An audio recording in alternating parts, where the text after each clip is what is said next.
Welcome to this month's webinar, the Empathy Engine, Scaling Human Connection. And this is the second in a three-part series that we're doing, where we've been focusing upon leading a human-centric organisation. And if you joined us for part one, welcome back. If you joined us first time today, don't worry, you're in exactly the right place to start building a human-centric organisation. So I'm going to start with three quick questions. Just pop your answers in chat. That would be great. The first question, just to really get our cognitive muscles warmed up a little bit and focusing on the subject we're here to talk about today. So the first question, in the last 48 hours, how many of your team interactions have been about tasks, so the what, and how many about the people, the how or the who? And just type in chat, either it's been task heavy, so a lot more focus on the task, or people balanced. A people and a task, another people and a task. Oh, and a task again. Okay, that's great. Thank you. So question two then. Think of the last time that you knew a colleague was struggling without them saying a word. And preferably, think about this if you've got colleagues who tend to work from home more remotely, you don't always see them, perhaps you don't maybe it's a hybrid working situation, so you're not kind of full-time with them in an office situation. And in that remote or digital type environment, what is the tell or the signal that you now look for that kind of makes you start to wonder if they are struggling a little bit? And how's that actually changed from being in the office? So a bit more of a thought goes into that one. What are the tells that we can actually give away that somebody perhaps is struggling now, if we're only kind of communicating digitally, various platform teams, etc., whether you're doing online meetings, etc. Being short on team messages and no jokes, yeah, a good one, yeah. Low eye contact, yeah. Quieter than normal on team chats or meetings. Yes, different because you can't see the body language.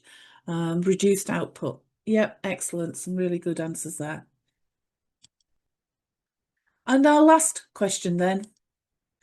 If your internet went down for the rest of the day, after 1 o'clock, that is, of course, would your team miss your input on projects or your presence as a human? Now, be honest, which one feels more kind of at risk? Which would your team miss most if you suddenly weren't available for the rest of today? Your input on projects or your presence as a human? Presence, input, presence, presence. Great. Not sure they would notice. Oh, Suzanne. Okay. So these questions, as I say, really are just getting us to think about the subject we're going to be talking about today and to get our cognitive muscles primed, shall we say. So for those of you who don't know me, and I apologise to those of you who come regularly to the webinars and know me well, then I'm Michelle MacArthur Morgan. I'm the founding partner and creator of the Jigsaw Discovery Tool. And I started actually my career in hospitality and worked both operationally and in leadership positions for many, many years before moving into learning and development about 26 years ago now. Other kind of background experience that's relevant, I have a degree in psychology. And then for the last 15, 16 years, I've very much been involved in the world of neuroscience, very much a student of neuroscience, studying it. I'm a member of a worldwide group we're actually known as the Neuro Nerds, is what we call ourselves, but officially the Neuro Collective. And we meet once a month online and spend an hour at 7:30 in the morning talking about neuroscience and the latest developments, the latest research, but most importantly, how that actually can be applied into the world of work. What are the learnings? What are the lessons that we can pick up from that? So our key learnings for today are, first of all, we're going to be talking about trust and something called the trust battery, as we call it. And just getting through this fact that trust isn't just a static kind of vibe. It's actually a functional energy source for our teams. And every interaction that we have either charges or drains that trust battery. We're then going to be looking at mastering what is known as radical kind of presence, level 3 listening. Actually, how do we know? What are the tells, the unspoken cues in a hybrid or online kind of meeting that help us to pick up and sense when something isn't quite right? We're also looking at how we can scale connection via these 2-minute human-centric kind of habits, or micro rituals, as they're often referred to. And in our last chapter today, we're looking at the human-only one-on-one kind of connections, turning transactional kind of meetings into more transformational connections. Our chapters then. Chapter 1, we're going to be auditing our trust batteries, and that's all about looking at how identifying those relationships where our trust battery is fully charged, and also those that are actually in the draining mode, and possibly moving towards the creation of silos or burnout, fatigue, etc. In chapter 2, then we're going to be mastering our radical presence. So all about level 3, what is referred to as global listening, and the neuroscience behind some of that. Chapter 3 is all about those micro rituals, how we can actually, the rituals that will signal safety and belonging to team members in these kind of remote or hybrid type relationships. And in chapter 4, the human-only conversation. That, as I just said a minute or two ago, it's looking at how we can actually shift gears from transactional kind of status updates to more transformational meetings. Before we start to kind of get deeper into the chapters, I want to just remind ourselves what we discussed in the previous webinar, which was from administrator to architect. And in that session, we talked about the manager as an architect. We looked at how to identify all those jobs, those administrative drains, all those manual tasks that we tend to do, that actually could be far more efficient if we automated a lot of them, and actually free up time to clear space and free up time away from those administrative tasks. And today what we want to do is say, okay, so we've looked at ways of how we can free up this time. But now that we've reclaimed it, what are we actually going to do with that time? Because it would be so easy just to fill the space that we've created with more emails, with more status and project kind of updates. And if we do that, then in honesty, we've just missed the point completely. So today is about moving from that blueprint of the architect to what is known as the power of the empathy engine. So let's just think about the world that we are living and leading in right now. Never before have we been more connected in a technical kind of sense. You know, there's Slack, there's Teams, there's Zoom, there's 24/7 project tracking, and efficiency has actually, I'm not going to say it's easy, but it is relatively easy these days in comparison to how it has been previously. But there is a paradox, and that paradox is that as our digital efficiency has gone up, our human connection has gone down. And we call that the connection gap. Now, in a physical office, if we're all together in the office, like most of us were pre-COVID, then empathy actually happens in that what we call the white space, the walk to the kettle, the quick chat at the end of meetings, and that ability even just to see somebody's kind of, slouched shoulders over their kind of their desk. We can tell through that body language. But in a digital or hybrid world, that white space has actually vanished. Everything these days is scheduled, everything is transactional. But when our leadership becomes purely transactional, then we aren't actually leading people. It's just we're managing units of production. And that is exactly where even high performing teams start to kind of come unstuck. They start to, if you like, fray at the edges. So when we talk about empathy at Jigsaw, we aren't talking about being soft. We're talking about neuroscience because the human brain is hardwired for social safety. What a team member feels like, when a team member, should I say, feels like another tile on somebody's screen, another avatar on screen, then their threat response actually stays active and they start holding back ideas. They stop collaborating and they possibly start that quiet quitting because for the brain, the emotional cost of staying engaged feels too high.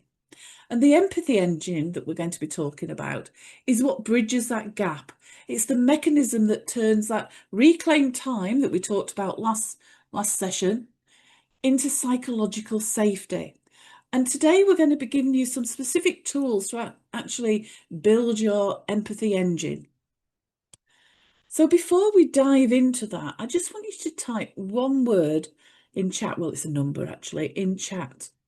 On a scale of 1 to 10, how connected, I'm not talking about how busy, how connected, truly connected do you and your team feel today? 1 is low, 10 is high. So on a scale of 1 to 10, how connected, not how busy, does you and your team feel today? Great, some 8s, some 7s, 5. Yeah. Thank you for that. Thank you for sharing that. Yeah. So it's that gap between the number you put into the chat and 10 that is the connection gap. And that's what we're going to be looking at. And I want to start by actually looking at how we can start to measure that more accurately. How do we measure this connection gap without just relying on a gut feeling? And that's where the trust battery comes in. So it'd be good to have a piece of paper handy in a moment, because what I'm going to be asking you to do is thinking about those professional relationships that you have. And if you think of every professional relationship that you have as a battery, every time you follow through on a promise, you demonstrate your vulnerability, you support a colleague, then you're charging that trust battery. But every time there's a missed deadline, there's perhaps a misunderstood message or email, or a transaction-only meeting, the battery is starting to drain. Now, when a trust battery is highly charged, work becomes easier. Communication is almost a kind of a shorthand. We understand each other's shorthand and we give people the benefit of the doubt. But when our trust battery of that individual is running low, then even every email can feel a bit like an attack, and every request is like a burden, yet more that somebody's putting onto us. So before we can lead a human-centric organisation, we have to know which trust batteries are running low or on empty.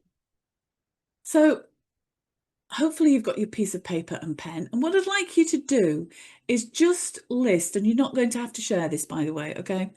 Just list the 5 people that you interact with the most in your working week. And if appropriate, pick the 5 people that you would interact most with that aren't sitting next to you all week in the office, that it's more of a hybrid digital remote kind of relationship, and just list those 5 people's names. Okay. Now I want you to look at that list again and ask yourself, what is the current charge of the trust battery for each one of those individual relationships? So if you believe the charge is 80 to 100%, a green charge, then you will feel that you really do get each other. You're on the same wave level, and that you can be quite direct with them when necessary. And they know that you have always got their back. If it's an amber, that's 40 to 70% charge.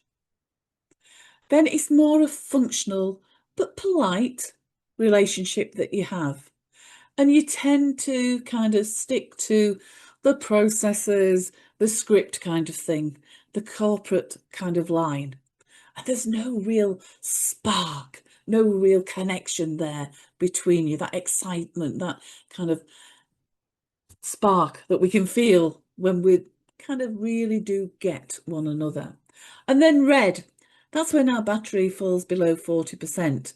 And interactions feel hard, they feel heavy. You always double check an email before you send it. You always think things through before talking to them, because you're wondering, you're worried how they'll react to it. So just put a colour, red, amber or green, at the side of each person's name. Okay, and as I say, I don't want you to share names or anything like that. But what I'd just like to get is try and gauge a kind of the temperature of the room, if you like. So just type in chat kind of which perhaps colour surprised you the most in one of those or more of those relationships. And did you actually realise, until you've stopped and thought about it in these terms, that, perhaps you've got some relationships that, are critical kind of relationships, but they are sitting in that red or amber zone. So just a kind of a feel for that feedback from that activity. As I say, I'm not wanting you to name names or anything. What kind of colours came through on your trust batteries? Yeah, Marge had some amber. Julie, surprised, yeah, absolutely. Julia, yeah, okay, excellent. Lisa, yeah, really insightful, thank you, yeah. Absolutely. It just helps us to really, and I think this is something that is well worth doing.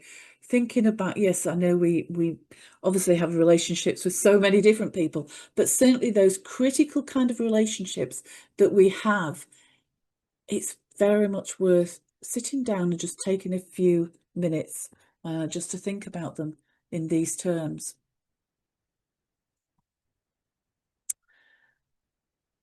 So let's just think about the danger of the amber zone for a moment or two. In a physical office, what we tend to find is that people that are in the relationship, the batteries in the amber zone, usually either stay in amber or move to green. And a lot of that is down to that casual interaction, what they used to call those water cooler chats. The times that you do walk through perhaps into the kitchen to make a coffee or whatever, the times that you pass one another, those kind of casual interactions that we're able to have. But when we're talking about hybrid and remote digital type environments, we tend to find that the amber zone is actually the beginnings of a slow leak. And that if we don't put in place some of these micro rituals, which we'll discuss later, then an amber battery tends to drain towards the red because there isn't that kind of casual interaction. There's no kind of passive charging. If the only time I hear from you is when you want a report from me, then you're not really charging our trust battery. You're just drawing power from it. So as a leader, our job isn't just to do the work of being the leader, it's to be the chief recharging officer. Because we cannot power a high performance team if we've only got a 10% charge in our trust batteries.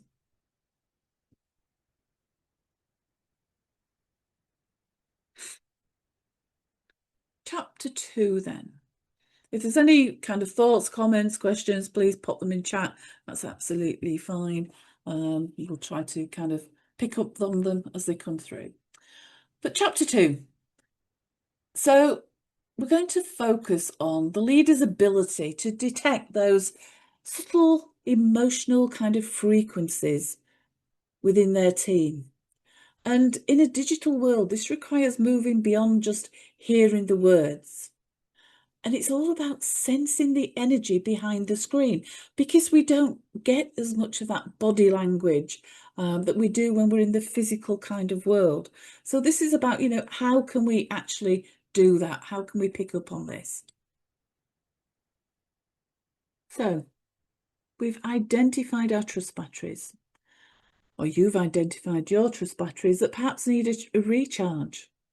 But here's the problem. You can't charge a battery if you aren't actually plugged in. Now, what do I mean by that? Well, in a physical office, presence is comparatively easy. You walk into a room and you can feel the tension or the excitement in the room. There's that buzz perhaps in the room. But on screen, we're just all 2D tiles. And sometimes, we fall into that trap of confusing participation with presence.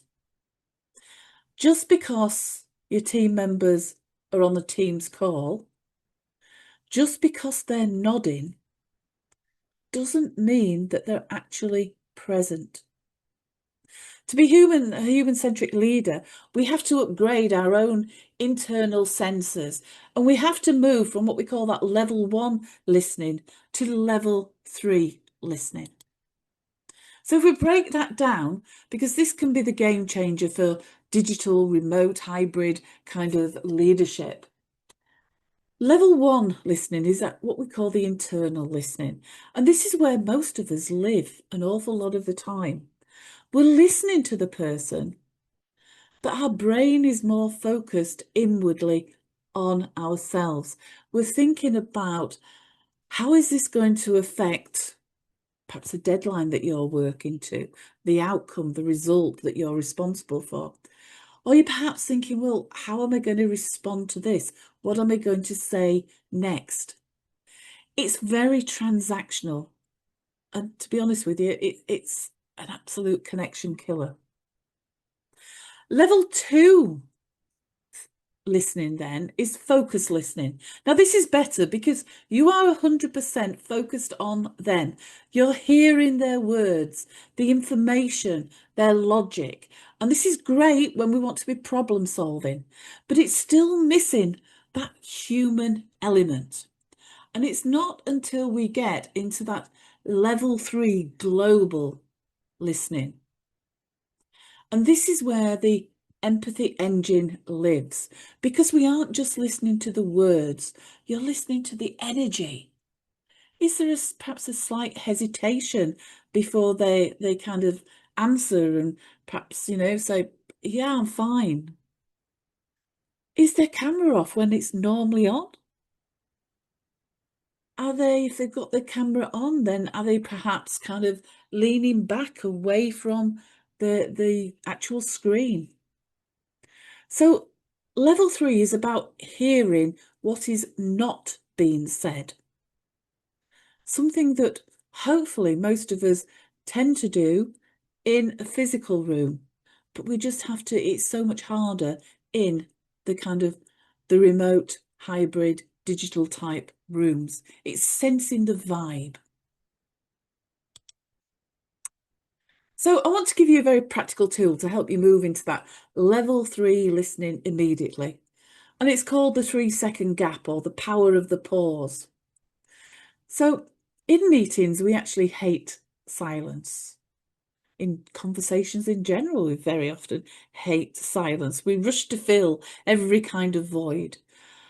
But empathy actually needs that white space to be able to develop, to be able to breathe. So the next time a team member finishes speaking, especially if you suspect they're in the amber or red zone, count to 3 in your head before you respond. Just 3 seconds. Because in those 3 seconds, the person will add the real information. They'll say something like, well, actually, I am a bit concerned about the timeline. And that is that level 3 global listening at work. You didn't pull the information out. You actually created space for it to emerge. So why does waiting then a mere 3 seconds feel like an eternity in a meeting? But it does yield absolute, massive results sometimes. And it comes down to 2 critical neurological functions. The first one, it's all about deactivating the amygdala hijack. In a fast-paced work environment, our brains are often in the state of high alert. So when a question is asked for or a point is made, our amygdala, the brain's kind of emotional radar, pushes us to respond instantly, to be able to kind of maintain status, to keep up with the conversation. However, by consciously pausing for 3 seconds, we're signalling to both our own and our team, the other person's nervous system, that there's no immediate threat. And by doing that, this allows the brain to move, should I say, out of the kind of react mode and into a connect mode. And when we're in connect mode, we're actually engaging our prefrontal cortex. And true empathy requires the prefrontal cortex, the part of the brain responsible for complex social calibration and level 3 thinking. So when we pause for 3 seconds, during the first second, the brain processes the literal words. In the second, the brain begins to filter for tone and intent at level 2. And in the third second, well, this is the empathy window. It's where here we begin to sense the unspoken emotions and the global energy of the speaker, level 3. So when the leader creates this 3-second pause, it acts as a social invitation to the other person. It gives the other person's brain the safety it needs to offer their real answers, their real thoughts. The fact that, yeah, I am actually struggling with this, or actually, I think I've got an alternative, better idea. And perhaps they've been too hesitant to share that in those initial transactions because they didn't feel truly connected. So when we use that 3-second pause, we aren't just waiting. We're actually providing that neurological white space that's required for that true human-to-human connection.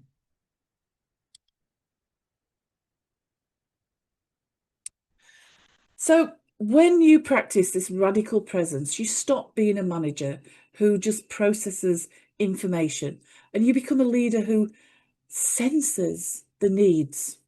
But sensing is only half the battle.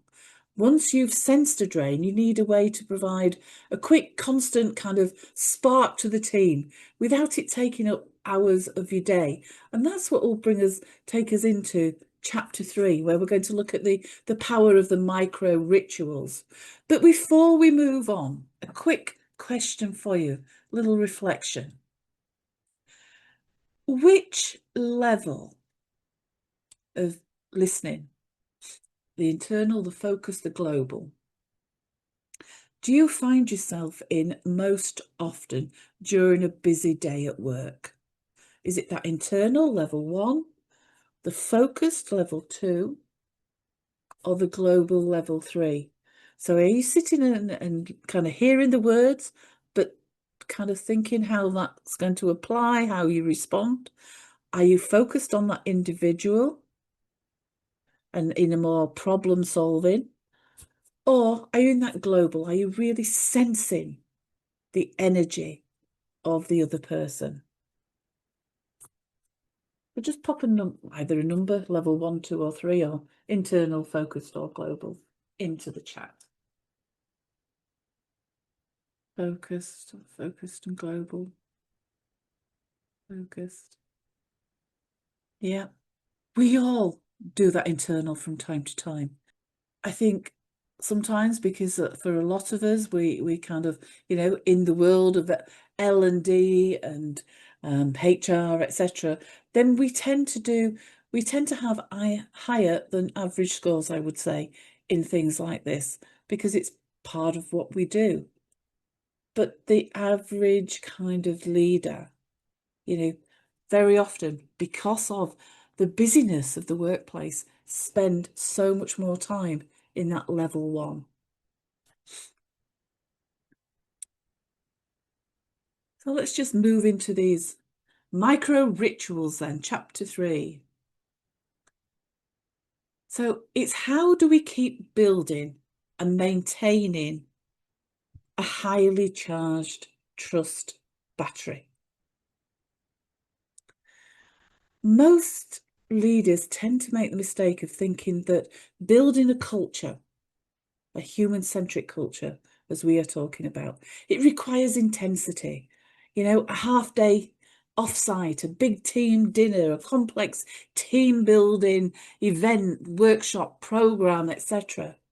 But the brain doesn't build trust through intensity. It builds trust through consistency. And this is where the micro rituals come in. These are 2-minute human-centric habits that signal belonging and psychological safety. So let's just have a look at 3 specific rituals. You could start these tomorrow. None of these take more than 120 seconds, 2 minutes. The first one, the red, amber, green opener. Before you start an agenda and team meeting, ask everyone to share their battery colour. They don't have to explain it. You don't try and fix it. You just acknowledge it. And in doing so, what you're actually signalling is you're actually seeing the human, not just a tile on a screen, on your laptop screen, not just another face at a table. You're actually seeing the human. The invisible work shout out. Once a week, just send a 1-minute voice note or a quick direct message to one person about their hidden contribution. Now, obviously, if you see this person in the office, let's say face to face, you could do this in person. But if it's somebody that you don't see every week, introduce this invisible work shout out. As I say, a 1-minute voice note or a quick direct message doesn't have to be about, it's not about big projects. about something small. It might be about the way that they handled a difficult client the other week or this week, or supported one of the colleagues. And this is a massive belonging cue. This signals you belong, and it helps to build or maintain high trust level batteries. And the last one on the screen, the first 60 rule. Spend the first 60 seconds of every one-on-one talking about something completely unrelated to work, a movie, a hobby, a weekend plan. Now, this isn't just small talk, and that is one of the dangers, that we kind of see it as being just small talk. It's actual human thinking. And what it does is it actually lowers the brain's threat response before you dive into the work. So those are 3 very quick rituals, habits that you could actually introduce this afternoon even. Why wait till tomorrow? Now, the beauty of micro rituals, and this is where having a little bit of knowledge, understanding of the neuroscience can be helpful, is that micro rituals are contagious. When you as the leader start modeling these rituals, your team starts doing it for each other then. Suddenly, you aren't the only one charging the trust batteries. The team begins to charge each other. And this is how you scale empathy across a hybrid remote team without burning yourself out. You aren't doing more work, you're just doing different work. In those pockets of time that you reclaimed in our last session, you're using that time to do different work. So the scaling of human connections isn't just a management theory. It's actually a biological process driven largely by our mirror neurons, which are those specialized brain cells, which are the foundations of empathy and the reason why a person's behavior, good or bad, is contagious. So let's just look at that in a little bit more detail. Essentially, the brain mirrors the internal state of the person or persons it's watching. So when a team member sees a leader demonstrate a micro ritual, like global listening or an energy check, their mirror neurons simulate that experience. Their brain is effectively practicing the behavior just by watching the leader do it. So mirror neurons actually can allow the leader to set up the emotional thermostat of an entire organization. And it does that through, first of all, emotional contagion. So if a leader enters a meeting with a high kind of radical presence, so they're in their level 3 listening mode, and they're calm, then the team's mirror neurons pick up on those subtle cues, and the team's nervous system begins to align with the leaders, lowering the collective threat response within the team. Behavioral modeling. So when you as a leader use human-centric communication, you aren't just going to be getting the information, you're providing a blueprint. Team members' brains map your empathetic approach, and soon they begin to use similar language and check-in techniques with each other. So this is starting to scale that empathy engine beyond your direct interactions.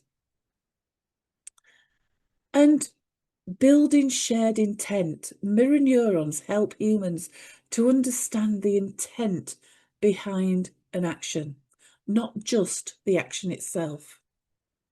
So when you consistently prioritize the trust battery, the team senses that connection is actually a core value. And this creates psychological safety, where people feel safe to mirror that vulnerability with their peers. So why does it actually matter? Well, in remote or hybrid environments, mirror neurons have to work harder than in the physical kind of environment because we lose many of those physical cues. And that's why radical presence is so vital. Because think about this, if the leader is, let's say, on a Teams call, Zoom call, and they're checking their emails, they're multitasking, then the team's mirror neurons detect that. They detect a split focus. Now, this is not something that we do consciously. The subconscious mind, because we're in that kind of constantly scanning the environment for any potential threats, we pick up on that split focus, and that's perceived as a potential threat by our brains. So that then results in the team's mirror neurons start to actually mirror the distraction, not the connection. And that's why sometimes, we see somebody obviously doing something else while they're on let's say a Teams call, then you'll soon notice that other people start getting distracted as well. So when a leader uses that 3-second pause, that then provides that high resolution signal of presence, and the team's brains will then mirror that stillness.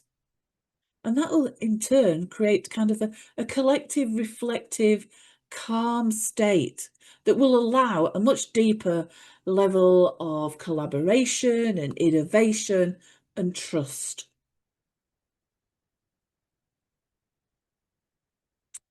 So before we move into the final chapter, I would just want you to pick one of those 3 rituals that we've spoken about and decide which one are you going to commit to give a try. Which one are you committing to give it a go this week? And just type into chat either battery for the red, amber, green, voice note, or first 60. Yeah, the invisible work shout out. Yeah, battery, voice note. Excellent. So let's move on then into the last chapter, chapter 4. So most one-on-ones tend to be pretty transactional. They're pretty much a status sync, a project update where we swap information and data. And in all honesty, probably an awful lot of that information and data could have been communicated just as well in an email or some other form of digital communication.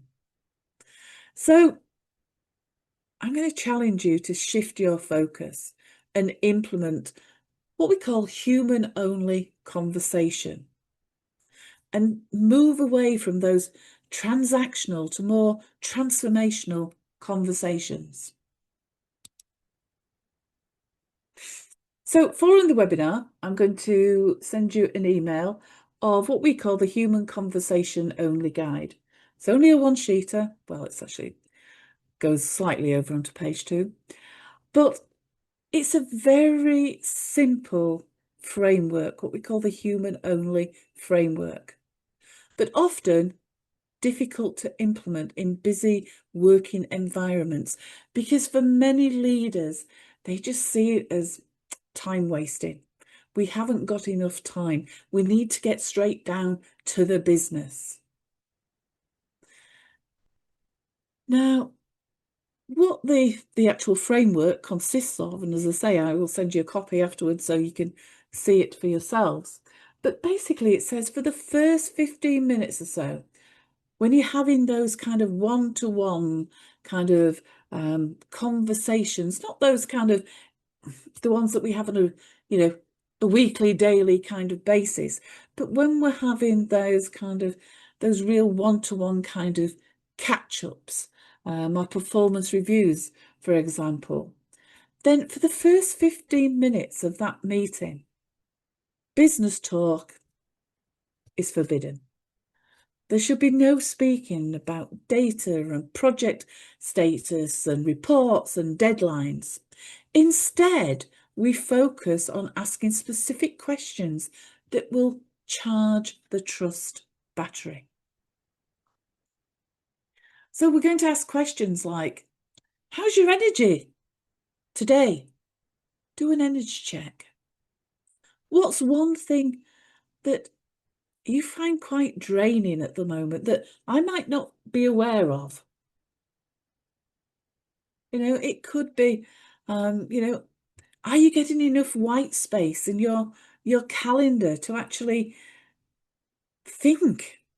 Or are you just reacting to situations?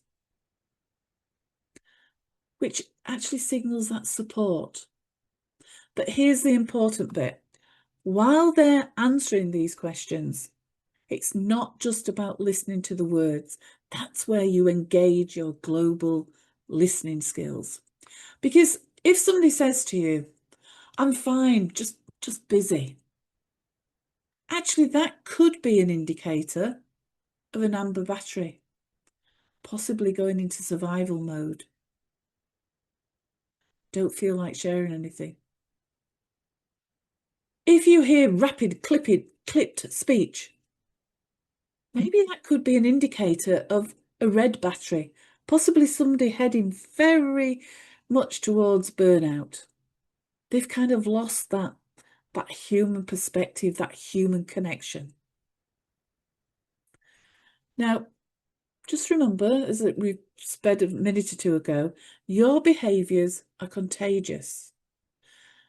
And what you can do when you are doing that global listening, having that calm approach, you're engaging the mirror neurons of the other person. So when you sit in radical presence, global listening, when you use the 3-second pause, when you ask those human-centric questions, your team member's brain literally starts to mirror that state of safety and connection that you're creating. So your challenge is to pick a one-on-one. If you've got any this week, great. If not, the next time you have those kind of, planned, scheduled one-on-one catch-ups, PDRs, etc., then try out the human only for the first 15 minutes. Use the guide that we'll send you, use the 3-second pause, but watch the effect of the mirror neurons. Watch that mirroring effect in action. So we're into the last 5 minutes, so we kind of covered an awful lot of ground in the last 60 minutes. We've moved from identifying the connection gap to building the mechanical and biological tools to actually bridge it. So remember, empathy isn't a luxury. It's actually the fuel for high performance. So you audit your trust batteries. You practice that radical presence, the 3-second pause. You've committed to a micro ritual. And you'll get the human-only conversation guide after this call today. And when you put these together, you aren't just managing. You are powering a human-centric organisation from the inside out. So as we close, I just want to leave you the answer to a question that I was asked recently. And that was, what if the trust battery is completely dead? Well, if a battery is in the deepest of red, it's dead. Don't try and rush things. Use the 3-second pause. Use your level 3 listening, because the other person needs to feel heard before they can feel connected. One human-only one-on-one won't fix a year or more of neglect, but it can actually serve to jumpstart the process, can begin the process. It's never too late.